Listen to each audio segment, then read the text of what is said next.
Basically, according to the introduction or definition, a disorder characterized by an infectious process involving the urinary tract, most commonly the bladder and the urethra, is UTI.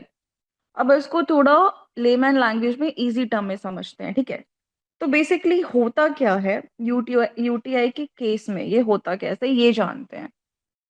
तो अब इसको हम mail और female wise अगर categorise करें, तो आपका जो यूरेथ्रा होता है वो मेल्स में लार्जर होता है कंपेयर टू फीमेल्स। फीमेल्स का जो यूरेथ्रा होता है ना वो छोटा होता है, ठीक है, मेल्स का।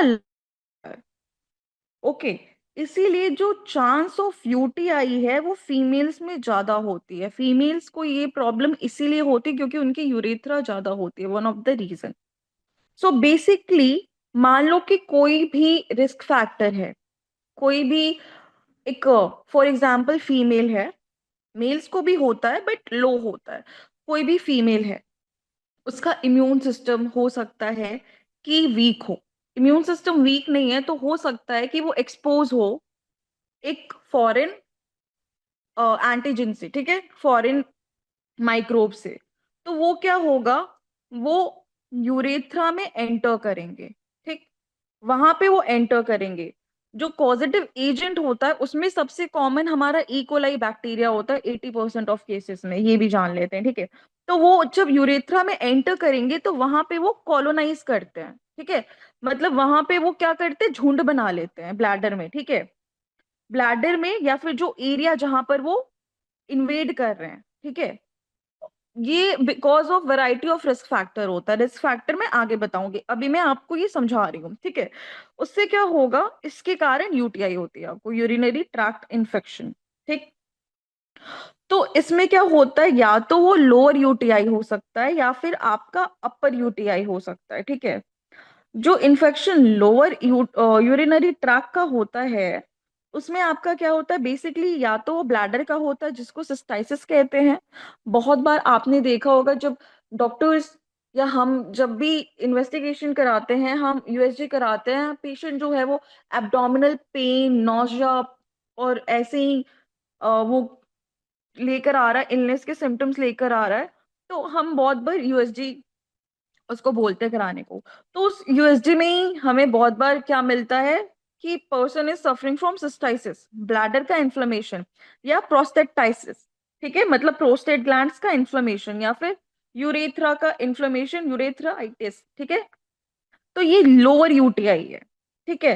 तो infection of lower urinary tract can cause upper urinary tract infection, ठीक है। This is when the infection affect the kidney, जब इन्फेक्शन किडनीज तक पहुंच जाती है, ठीक है, तो उससे क्या होता है, पाइलोनेफ्राइटिस होता है, ठीक। इसका मतलब ये आपके ऊपर किडनी तक पहुंची है, तब ये इन्फ्लेमेशन हो रहा है। और ये क्या होता है ना, ये बहुत ही सीरियस होता है, और ये क्या करता है, ये अक्यूट रीनल फेलियर भी कॉज कर देता है। तो अब मैंने आपको एक शॉर्ट समरी बताई कि व्हाट बेसिकली इज यूटीआई और ये होता कैसे, उसके बाद हम इसको डिटेल में पढ़ेंगे। तो डेफिनेशन में आपका यही बता रहा है कि एक इन्फेक्शियस प्रोसेस है जो कि यूरिनरी ट्रैक का होता है मेनली हमारे, ठीक है, जिसमें हमारा ब्लैडर या यूरेथ्रा जो है वो अफेक्ट होते हैं, ठीक। जो यूरिनरी सिस्टम होता है उसमें किडनी, यूरेटर्स, ब्लैडर और यूरेथ्रा होते हैं, वी ऑल नो। तो यूटीआई जो होते हैं वो second most common type of infection होते हैं दीज डेज, okay.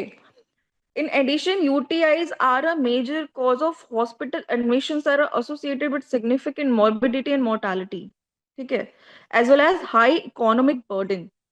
तो आप सोच के देखो कि ये second most common type of infection है अमंग ऑल द इन्फेक्शंस, तो ये कितने सारे लोगों को होता होगा। फर्स्ट एंड फॉरमोस्ट मैंने आपको बता ही दिया कि अगर फीमेल है तो उसके कारण हो रहा है।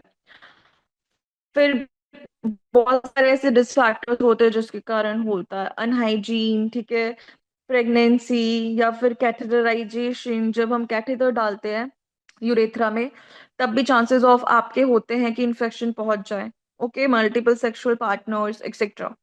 सो इसमें होता क्या है, जैसा कि अभी आपने बताया था कि पेशाब में जलन, ये one of the common symptom होते हैं। बहुत बार ये एसिम्टोमेटिक भी हो सकता है। जब हम डिपस्टिक टेस्ट कराते हैं तो पता चलता है कि हाँ, यूरिन में बैक्टीरिया भी है। ओके।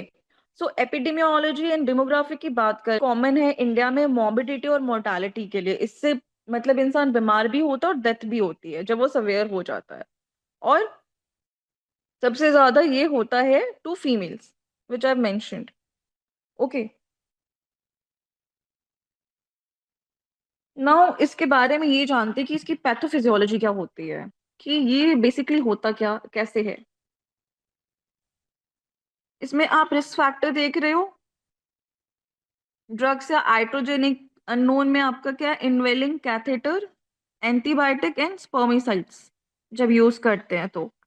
बिहेवियरल में आपका वॉइडिंग डिसफंक्शन, ठीक है, जब आप उसको बहुत देर तक होल्ड कर रहे हो अपने यूरिन को। फ्रिक्वेंट और रीसेंट सेक्सुअल इंटरकोर्स, ओके। उसके अलावा एनाटॉमिकल में देखें तो vesico urethral reflex, female sex या प्रेगनेंसी, जो कि मैंने बताया कि फीमेल में होता है ये। और प्रेगनेंसी होता है। प्रेगनेंसी में मेनली ये क्यों होता है ना, होता क्या है कि जो हमारे स्मूथ मसल्स होते हैं वो क्या होते हैं, रिलैक्स हो जाते हैं प्रेगनेंसी में। तो उसके कारण जो हमारा यूरिन है वो स्टासिस हो जाता है यूरिन का, समझ रहे हो, मतलब वहीं पे रुक जाए। ठीक है। तो उससे क्या होता है कि वहां पे कॉलोनाइजेशन ऑफ बैक्टीरिया होता है, जिसके कारण भी ये चांसेस बढ़ जाते हैं। ठीक। जेनेटिक में आपका फैमिली टेंडेंसी हो गया, susceptible to uro epithelial cells हो गया, या फिर vaginal mucus property. Vaginal mucus property अगर बहुत ड्राई वजाइना है, जैसा कि आपके मेनोपॉजल में होता है, मेनोपॉज के बाद फीमेल्स का वजाइना ड्राई हो जाता है, तो उस टाइम भी क्या होता है कि चांसेस ऑफ यूटीआईज बढ़ जाते हैं। ओके। सो ये रिस्क फैक्टर ऑफ यूटीआई होते हैं। अब कॉजेस की बात करें तो इकोलाई, जैसा कि मैंने बताया कि सबसे कॉमन होता है, 80% होता है UTI because of E coli bacteria. ठीक है। फिर आपका स्टेफाइलोकोकस है।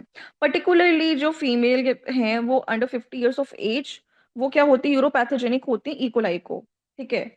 And have specific virulence factors like type 1 fimbriae which help them to adhere to the uro epithelium. तो इस पॉइंट को मैं आपको समझाती हूँ पॉइंट वाइज। अब सपोज करो कि कोई पर्टिकुलर पर्सन है, उसको कंटामिनेशन हो गया, इकोलाई या स्टेफाइलोकोकस वॉटेवर, ठीक है। तो कंटामिनेशन के बाद क्या होगा, वो वहां पे कॉलोनाइजेशन करेंगे, ठीक है, कॉलोनी बनाएंगे। कॉलोनी वो यूरेथ्रा में भी बना सकते हैं या ब्लैडर में भी बना सकते हैं, ठीक है।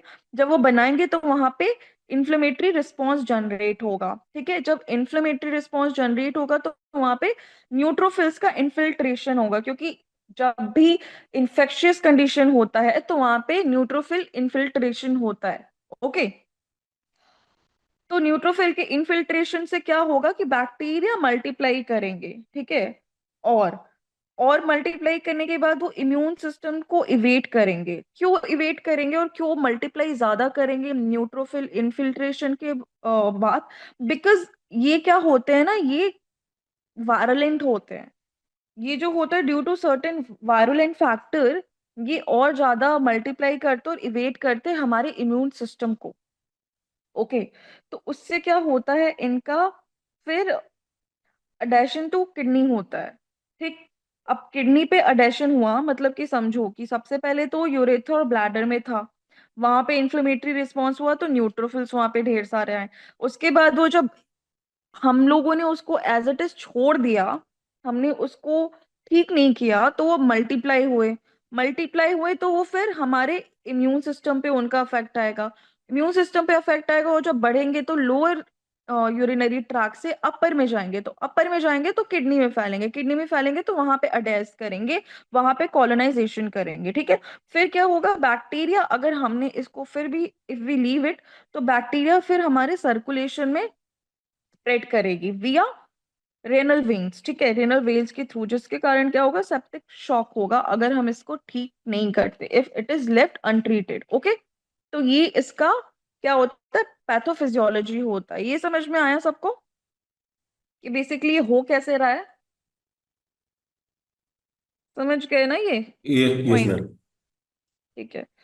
सो साइंस एंड सिम्टम्स की बात करें तो सबसे इंपॉर्टेंट होता है डिसयूरिया, पेशाब में जलन, ठीक है। ठीक। और बहुत बहुत बार अर्जेंसी होती है क्योंकि वो होल्ड नहीं कर पाते हैं, तो अर्ज टू मिक्टूरेट होता है। फिर लीकेज, बहुत बार हेमेटोरिया, ब्लड निकलता है यूरिन में, ठीक है। फाउल स्मेलिंग यूरिन होती है क्योंकि ऑब्वियसली वहां पे इतने सारे बैक्टीरिया कॉलोनाइज किए हैं, तो जो हमारी यूरिन होगी वो फाउल स्मेलिंग होगी, ठीक है। उसके अलावा फीवर, मोस्टली फीवर जो होता है वो हमारा अपर यूटीआई में होता है, ठीक। लोअर यूटीआई में हमारा सुप्रा प्यूबिक डिस्कम्फर्ट रहता है। उसके अलावा हमारा फ्रिक्वेंसी हेमेटोरिया और पेन होता है, ये हमारा लोअर का होता है। अपर में मलेज होता है, फीवर होता है, रिगर होता है, वॉमिटिंग होता है, ठीक है। लॉइन पेन होता है अपर वाले में। तो ये चीज को आपको कैटेगराइज करना है कि कहाँ पे वो लोअर यूटीआई है और अपर है। तो अपर है तो वो सवेयर है, तो उसको इमीडिएटली ठीक करना इज वेरी इंपॉर्टेंट। क्योंकि लोअर यूटीआई हम एंटीबायोटिक्स दे देंगे वो ठीक हो जाएगा, अपर यूटीआई के लिए हमको आईवी देना पड़ता है एंटीबायोटिक्स, ठीक है। वो ज्यादा सवेयर हो जाता है कंडीशन, तो ये चीज मेक श्योर करनी है। ओके, फिर क्लासिफिकेशन, ये 6 कैटेगरीज में क्लासिफाइड है, ठीक है। अनकॉम्प्लिकेटेड इन्फेक्शन, अनकॉम्प्लिकेटेड इन्फेक्शन में क्या है, this is when the urinary tract जो है वो नॉर्मल है, बोथ स्ट्रक्चरली एंड फिजियोलॉजिकली, ठीक है। और वहां पे कोई भी impairment of host defence mechanism नहीं है या फिर कोई डिसऑर्डर नहीं है। फिर कॉम्प्लिकेटेड इन्फेक्शन की बात करें तो जब इन्फेक्शन हो रहा है हमारे यूरिनरी ट्रैक्ट में, एबनॉर्मल यूरिनरी ट्रैक्ट में, ठीक है, such is when there is ureteric obstruction या फिर रीनल स्टोन या वेसो यूरेट्रिक रिफ्लक्स, ठीक है। पहला था कि नॉर्मल है हमारा रीनल सिस्टम, वहां पे हमें इन्फेक्शन हो रहा है। दूसरा कि हमें कोई दिक्कत है वहां पे हमें हो रहा है, ठीक।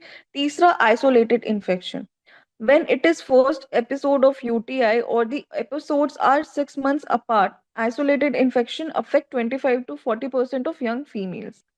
Okay, then for unresolved infection, when therapy fails because of bacterial resistance, बहुत बार क्या होता है ना, इतना एंटीबायोटिक चल जाता है कि बैक्टीरिया रेजिस्ट हो जाते हैं उन दवाइयों के, ठीक है।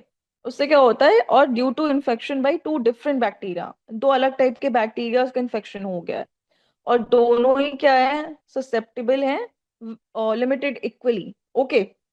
देन री इन्फेक्शन, बहुत सारे फीमेल्स को यूटीआई जो है ना वो बार बार होता है बिकॉज वो प्रॉपर प्रिवेंशन एंड प्रिकॉशन नहीं लेते हैं इसलिए। सो ये चीज इज नॉट हेल्दी अगर किसी को बार बार रेकरेंट इन्फेक्शन हो रहा है। And this occurs where there has been no growth after a treated infection, but the same organism regrows 2 weeks after therapy, 2 हफ्ते बाद ही वो दोबारा फिर से रीग्रो कर रहा है। इसका मतलब है कहीं ना कहीं वहां पे बैक्टीरिया लेफ्ट था, वो कंप्लीट नहीं हुआ था, या फिर उन्होंने अपना जो भी कोर्स है इतने पर्टिकुलर डेज के लिए लेना है उन्होंने नहीं लिया था। तो उसकी वजह से क्या हुआ, वो दोबारा रीग्रो किया, ठीक है।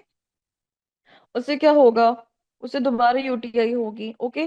तो इसमें क्या होगा, इसमें ये जो कंसिस्टेंट है, basically bacteria persistence appears by the accumulation of bacteria in location that cannot be reached by antibiotics। तो ऐसा किस कंडीशन में होता है, जब इन्फेक्टेड स्टोन्स है, डाइवर्टिकुला है, ठीक है, यूरेथ्रा का आपका, जब जो मेन पैसेज होता है उससे वो डाइवर्ट हो जाता है यूरेथ्रा, तब उसको कहते हैं, ओके। या फिर इन्फेक्टेड पैरा यूरेथ्रल ग्लैंड है, तब क्या होता है, री इन्फेक्शन के चांसेस जो होते हैं वो बढ़ जाते हैं। देन रिलैप्स आपका आता है, when the same microorganism can cause UTI within 2 weeks of therapy. However, it is usually difficult to distinguish a reinfection from a relapse. Okay, तो ये क्या हो गया, क्लासिफिकेशन हो गया। अब डिफरेंशियल डायग्नोसिस की बात करें, मतलब कि और भी डिजीज जिसमें ऐसे ही सिम्टम्स हमें देखने को मिलते हैं, तो उसमें आपका हॉपीज है, ठीक है, गोनोरिया है, क्लमाइडिया हो गया, ट्रिकोमोनाज इन्फेक्शन हो गया, जितने आपके सेक्सुअली ट्रांसमिटेड इन्फेक्शंस होते हैं ना, वो सारे, ठीक है, वो सारे भी इस कंडीशन में आते हैं। पैथोजेनेसिस मैंने आपको बता दिया यूरिनरी ट्रैक्ट इन्फेक्शन का, ओके। अब naturopathy understanding of urinary tract infection देख लेते हैं। सो नेचुरोपैथी अंडरस्टैंडिंग में आप ये देखो कि ऑल्टर्ड फिजियोलॉजिकल रिस्पॉन्स से क्या हो रहा है, और ये ऑल्टर्ड फिजियोलॉजिकल रिस्पॉन्सेस कैसे हो रहे हैं, due to poor mental health, due to hygiene, poor physiological hygiene, violation of nature's law। तो ये चीजें ना, जो बहुत ही इकोनॉमिकली आपके लो ग्रुप्स होते हैं, स्लम्स में रहते हैं, जो प्रॉपर हाइजीन मेंटेन नहीं करते हैं, उनको ये चांसेस ज्यादा बढ़ते हैं। या फिर वो ऐसे एडिक्वेट न्यूट्रिएंट्स नहीं ले रहे हैं जिसकी वजह से उनका वीक इम्यून सिस्टम है, या फिर उनको पहले से कोई मॉर्बिडिटी है, लाइक स्टोन या कुछ भी है, तो उसकी वजह से उनको हो रहा है। वो सारी चीजें जब ऑल टुगेदर मिक्स होती है तो ऑल्टर्ड फिजियोलॉजिकल रिस्पॉन्स बनता है, ठीक है। तो उससे क्या होगा, म्यूटेशन होगा माइक्रोजाइमास का, जिससे क्या होगा कि germs get activated as toxic pathogens, ठीक है। तो वो क्या करेगा, इन्फेक्शियस डिजीज को आपके कॉज करेगा। सो बेसिकली नेचुरोपैथी में सेम थ्योरी होती है, जर्म थ्योरी ऑफ डिजीज जो है वो यहाँ पर अप्लाई होगी, ठीक है। जर्म थ्योरी ऑफ डिजीज में क्या होता है, जो 10 आप लोगों ने लॉ पढ़े थे नेचुरोपैथी के, जब क्लासेस स्टार्ट हुई थी ना, तो मैंने आप लोगों को 10 लॉज प्रिंसिपल्स ऑफ नेचुरोपैथी पढ़ाई थी। किसी को याद है what are the principles of naturopathy? Ma'am, all the disease cause due to the you know ये पंचभूता की जो भी इम्बैलेंस की वजह से ही होती है। पंचभूतास जो है वो बेसिकली फंडामेंटल ऑफ आयुर्वेदा जब हम पढ़ते हैं उसकी है। यहाँ पे नेचुरोपैथी की प्रिंसिपल्स की मैं बात कर रही हूँ, ठीक है। नेचुरोपैथी में वहाँ पंचभूता वो 5 जो है एलिमेंट्स होती हैं बॉडी की, नेचुरोपैथी का ही तो बेस्ड होगा ना। ये जो आप बता रहे हो पंच धातुज या पंचभूतास ना, वो हाँ। प्रिंसिपल ऑफ आयुर्वेदा में आ जाएगा। अच्छा। प्रिंसिपल ऑफ नेचुरोपैथी में वाटर, पूछ रही हूँ। एयर वाटर और पृथ्वी आकाश जल, सारी जो 5 वो होती हैं प्रकृति की एलिमेंट्स, वो तो वो बेसिक। सही है। यहाँ पे मैं प्रिंसिपल ऑफ नेचुरोपैथी पूछ रही हूँ, 10 प्रिंसिपल्स ऑफ नेचुरोपैथी होते हैं। ओके, ठीक है मैम। नहीं, मतलब मैम ये है कि पहला प्रिंसिपल है बॉडी हील्स इटसेल्फ। गुड, हाँ। वो ये सबसे पहला प्रिंसिपल है। और अ, और एक है कि अ, जो अपना जो ये है, जो एक्यूटीज मतलब बुखार हो गया, सर्दी जुकाम हो गया, ये these are hmm. Not disease, these are the process of cure.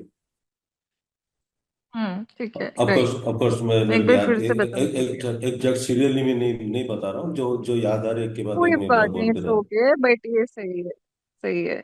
मैं बता देती हूँ। Body heels itself is one of the naturopathy basic principle, ठीक है। उसके बाद सेकंड नेचुरोपैथी प्रिंसिपल ये बोलता है कि जो मेन कॉज ऑफ डिजीज होता है वो लोअर्ड वाइटालिटी होता है।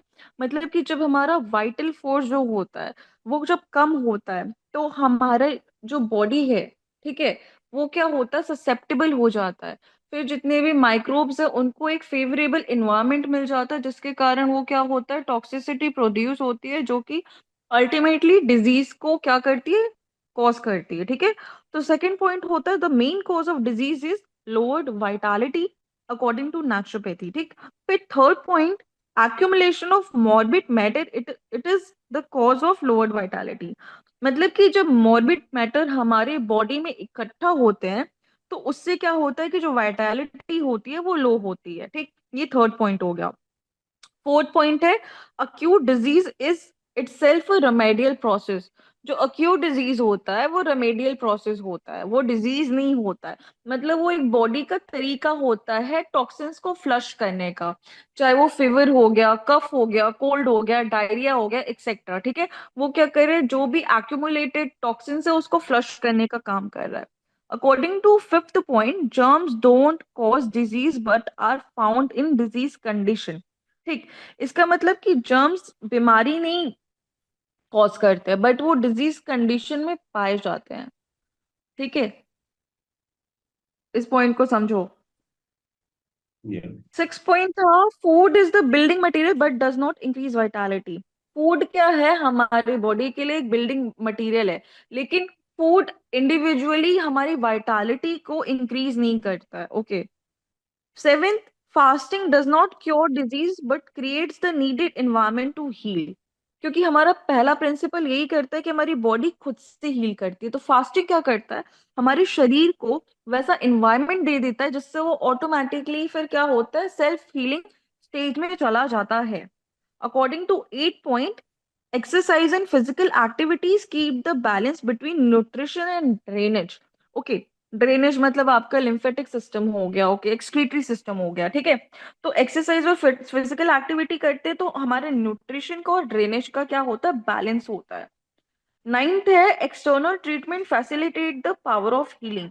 जो एक्सटर्नल ट्रीटमेंट्स होते हैं जैसे कि मड थेरेपी हो गई, हाइड्रोथेरेपी हो गई, डाइट थेरेपी हो गई, सन थेरेपी हो गई, एक्सेट्रा, ये जो पावर ऑफ हीलिंग है उसको फैसिलिटेट करने का काम करते हैं। ओके। फिर tenth, patient's own wish to get well is important in healing process. मतलब मेंटली अगर पेशेंट का विल है कि हाँ वो ठीक हो जाएगा, वो चीजें is very important in nature's law. Okay. तो जर्म थ्योरी जो है ऑफ डिजीज, इसमें क्या होता है कि बेसिकली आपका जो पॉइंट था मैंने इसीलिए बताया कि आप उसको बेटर वे में समझ सको, कि जो जर्म्स होते हैं वो डिजीज नहीं करते हैं कॉज, लेकिन वो डिजीज कंडीशन में पाए जाते हैं। ओके। डिजीज कंडीशन में पाए जा रहे हैं जैसे कि अभी मैंने बताया कि आपका जो ये कॉलोनाइजेशन हो रहा है, ओके, वो क्यों हो रहा है, क्योंकि वो पर्सन ससेप्टेबल है। ठीक है, ससेप्टेबल है, उसका कोई भी एक रिस्क फैक्टर हो सकता है जिसके कारण वो ससेप्टेबल है। तो जर्म थ्योरी के अकॉर्डिंग क्या होता है, most of the disease are due to invading microorganism such as bacteria, virus, parasite, etcetera. ठीक है। तो वो क्या करती है, जर्म थ्योरी एंडरमाइन करती है इंटरनल मैकेनिज्म ऑफ डिफेंस को बॉडी के, और ये इम्फेसिस करती है एक्सटर्नल सोर्स ऑफ पैथोजेंस के। ठीक है। मान लो कि जर्म बॉडी में एंटर किया, इन्फेक्शन कॉज किया, आइडेंटिफिकेशन हुआ, आइसोलेशन हुआ, और उसके बाद किलिंग ऑफ माइक्रो ऑर्गेनिज्म हुआ। ये क्या होता है, कन्वेंशनल जर्म थ्योरी हो गई। और जो जर्म थ्योरी है वो आपकी यही है कि जो डिजीज हो रहा है are due to invading microorganism. समझे इस बात को।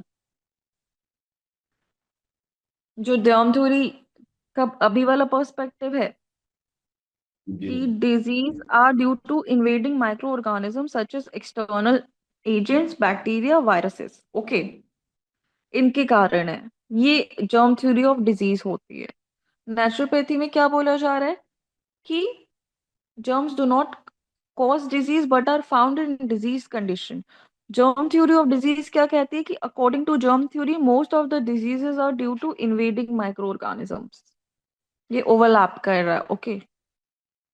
सो इस पे थोड़ा रिसर्च करना और मुझे बताना कि ये दोनों ओवरलैप क्यों कर रहे हैं, फिर इस पे डिस्कस करेंगे हम।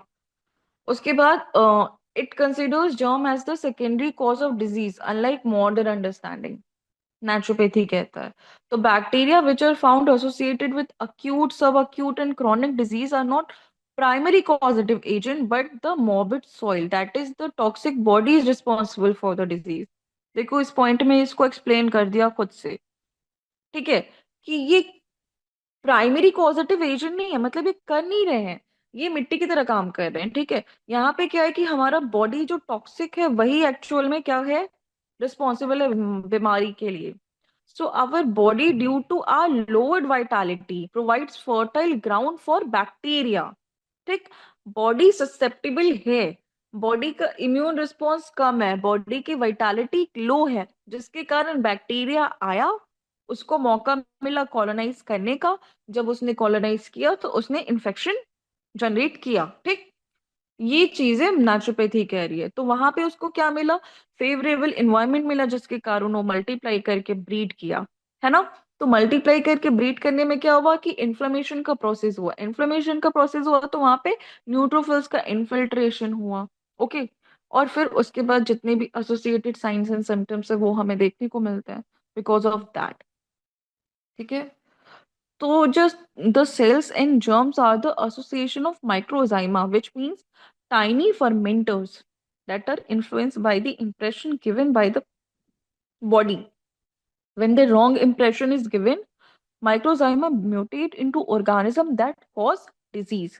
In the presence of favorable impression, microzyma do not cause disease. Okay. So ये naturopathy अंडरस्टैंडिंग होती है यूटीआई की. ठीक है.